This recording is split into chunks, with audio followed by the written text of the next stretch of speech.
আসসালামু আলাইকুম। আজ দিল্লিতে বৈঠক হলো দুই নিরাপত্তা উপদেষ্টার। চলুন বিস্তারিত জেনে নেই। নিরাপত্তা উপদেষ্টা খলিলুর রহমানের নেতৃত্বে বাংলাদেশের প্রতিনিধি দল ভারতের জাতীয় নিরাপত্তা উপদেষ্টা অজিত দোভালের বৈঠক করছে। বৈঠকে অজিত দোভালকে তার সুবিধামতো সময়ে বাংলাদেশ সফরে আমন্ত্রণ জানিয়েছে ডক্টর খলিলুর রহমান। গতকাল দিল্লিতে এ বৈঠক অনুষ্ঠিত হয়। দিল্লিস্থ বাংলাদেশ হাইকমিশন এক বিবৃতিতে এ তথ্য জানানো হয়েছে।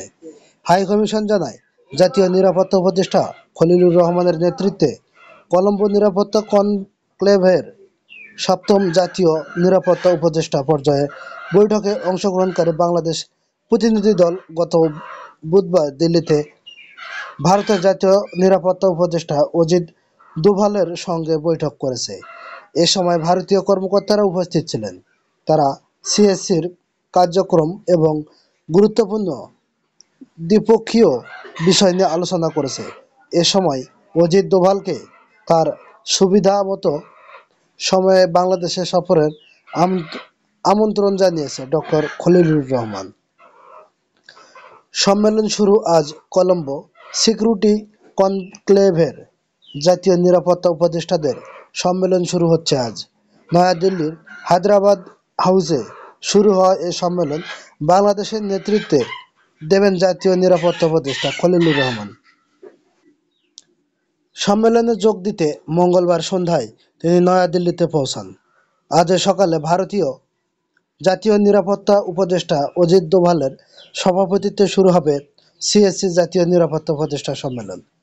কূটনৈতিক সূত্র বলেছে, জাতীয় নিরাপত্তা উপদেষ্টারা সপ্তম বৈঠকে সামগ্রিক নিরাপত্তা, সন্ত্রাসবাদ ও চরমপন্থা দমন, বহুদেশীয় সংগঠিত অপরাধ মোকাবেলা, সাইবার নিরাপত্তা এবং সংস্পর্শকাতর পরিকাঠামো রক্ষা নিয়ে আলোচনা করা হবে।